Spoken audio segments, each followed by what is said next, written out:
World tour T V کے معزز ناظرین اور سامعین السلام علیکم۔ آج ہم بات کریں گے دنیا عرب کے بڑے ناسور اسرائیل کی، جس نے اپنی شیطانی ذہنیت اور مسلمانوں کے خلاف غضب و غصے کی وجہ سے سارے اسلامی ممالک کے درمیان دراڑیں ڈال رکھی ہیں، جس کا صاف منظر آپ کو عرب دنیا یعنی مڈل ایسٹ میں واضح دیکھنے کو ملتا ہے۔ ویڈیو کو شروع کرنے سے قبل تمام نئے آنے والے محترم مہمانوں سے گزارش ہے کہ ہمارے اس چینل کو سبسکرائب کیجئے اور ساتھ میں موجود گھنٹی کے بٹن کو ضرور دبا دیجئے گا تاکہ ہماری نئی آنے والی ویڈیوز بآسانی آپ تک پہنچتی رہیں۔ ناظرین، اسرائیل جنوبی مغربی ایشیا میں واقع ایک یہودی ریاست ہے جس کا کل رقبہ 26,990 مربع کلومیٹر ہے۔ اس کے شمال میں لبنان، جنوب میں مصر، مشرق میں اردن اور فلسطین، جبکہ مغرب میں بحیرہ روم موجود ہے۔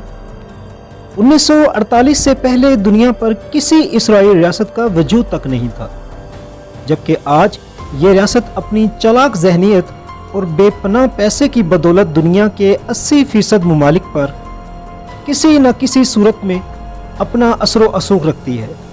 پہلی جنگ عظیم کے دوران جب برطانیہ، فرانس اور ان کے اتحادی مالی طور پر مشکلات میں تھے، ان یہودیوں نے اس شرط پر ان کی مدد کرنے کا فیصلہ کیا کہ یہ جنگ کے بعد فلسطین میں موجود یہودیوں کے لیے ایک الگ ریاست قیام میں لائیں گے۔ چنانچہ جنگ ختم ہونے کے بعد اس بات پر پلاننگ ہوتی رہی۔ اس وقت پھر فلسطین میں موجود یہودیوں نے دنیا میں اپنے ہم فرقہ لوگوں کو یعنی یہودیوں کو یہاں اکٹھے ہونے کی دعوت دی تاکہ وہ اکٹھے ہو کر ایک الگ ریاست کا قیام عمل میں لا سکیں۔ ناظرین، اس وقت کے سپر پاور ممالک جن میں فرانس، برطانیہ اور بڑی بڑی طاقتوں سے پہلے ہی معاہدہ ہو چکا تھا کہ وہ فلسطین کو جنگ کے بعد 2 حصوں میں تقسیم کریں گے، لہٰذا 1948 میں اقوام متحدہ کی ایک قرارداد کے ذریعے فلسطین کو 2 حصوں میں تقسیم کر دیا گیا اور یوں اسرائیلی ریاست کا قیام عمل میں آیا۔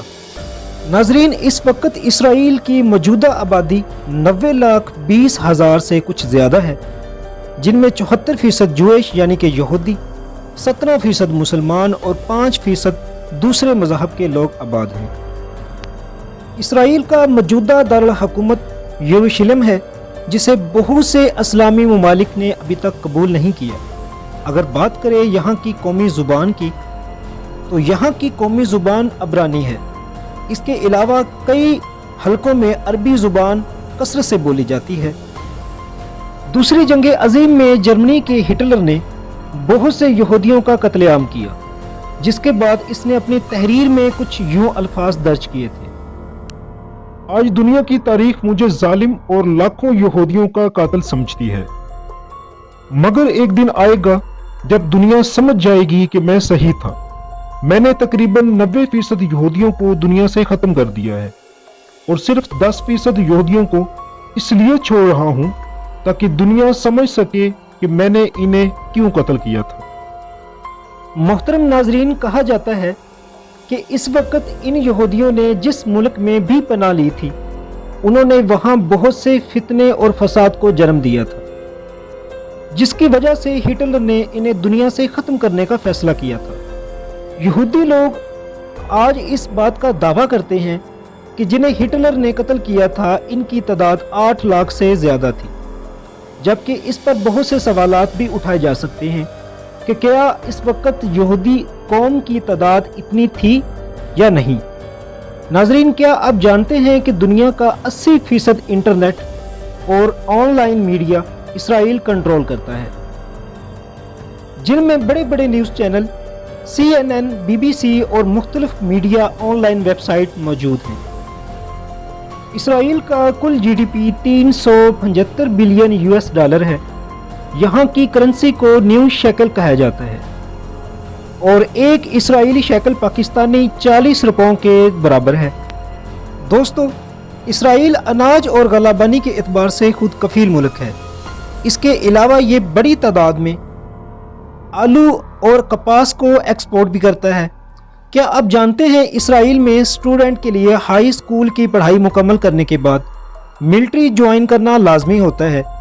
یہ ٹریننگ لڑکوں کے لیے 3 سال اور لڑکیوں کے لیے 2 سال کی ہوتی ہے۔ ناظرین، آپ میں سے کئی لوگوں نے ڈیتھ سی کا نام تو سنا ہوگا، یہ بھی اسرائیل میں موجود ہے۔ ڈیتھ سی کا پانی نمک کی مقدار بہت زیادہ ہونے کی وجہ سے کافی وزنی ہوتا ہے، لہٰذا انسانی جسم کا اس میں ڈوب جانا تقریباً ناممکن ہوتا ہے۔ اگر بات کریں اسرائیل کے قومی جانور، قومی پرندے اور قومی کھیل کی، تو یہاں کا قومی جانور اسرائیلی ہرن ہے، قومی پرندہ ہدہد اور قومی کھیل گیالک سنوکر ہے۔ محترم دوستو، یہ تھی اسرائیل کے بارے میں ایک مختصر سی ویڈیو۔ اگر ویڈیو اچھی لگی ہو تو اسے اپنے دوستوں کے ساتھ فیس بک، واٹس ایپ گروپس میں ضرور شیئر کیجیے گا، اور میری حوصلہ افزائی کے لیے چینل کو ضرور سبسکرائب کیجیے گا۔ اگلی ویڈیو تک اپنے میزبان آصف وقار کو دیجیے اجازت۔ اللہ نگہبان۔ پاکستان زندہ باد۔